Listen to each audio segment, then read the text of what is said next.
Ngoba khona abantu abasindayo, khona abantu abasurvive-ayo. Engangizomupha umandla, ngimupha umbongeni. Ngithi mandla, ngithi mandla, ngithi mbongeni. Sanibonani, ngiye ngizwe kuthiwa the truth shall set you free. So lalela mntomnyama, amabhunu abelungu had a problem. And yabo lo, alo angizomupha umandla nombongeni. Once upon a time we had isitha sizombiza ngo-the toilet.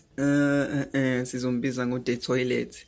You see, u-the toilet wekade azi ukuthi usazohlala nabangani bakhe, and so wadecide ukuthi akaqale esitolo ayothenga thunyana nje azofika nayo emajideni bakwazi bahlale phansi baphuze and talk. U-the toilet wagcina efikile ebanganini bakhe, bahlala phansi bakhipha thunyana, babuqina up until sebebona ba-right. And then they decided ukuthi no, uyazini, siporekile, we are bored. So let's make a bet. What's the wildest thing you can do? On that specific day, bekuyi-10 ya-the toilet ukuthi ayokwenza something wild for the team. And vele u-the toilet akashiyeki, akasabulutho, wadecide ukuthi I'm gonna do something so amazing and ngeke niphinde nikhohle.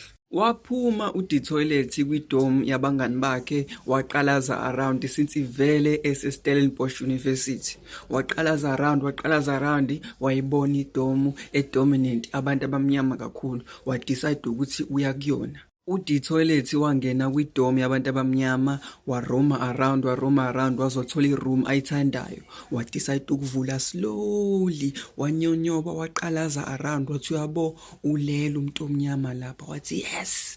Wadecide ukuvala u-the toilet, waqalaza, wabona i-desk enama-laptop namabhuku, wabona ukuthi ziyakhala. U-the toilet same time wadecide ukuya kulona le desk leli, wafike wavula uzipho wakhe webhlukwe, wakhipha u-PW bottle wakhe omncane u-PW bottle.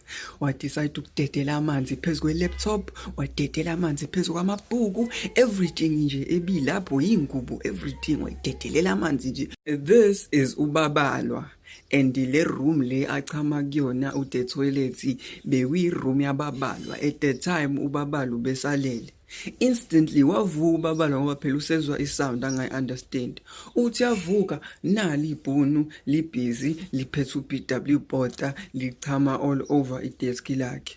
Waxakeka ukuthi kwenzekalani, wakhipha ifoni, wavidorize, wangena ku-WhatsApp, washama WhatsApp call, washama message, etshena wonke umuntu. Let's take a closer look at case number 3063-2023.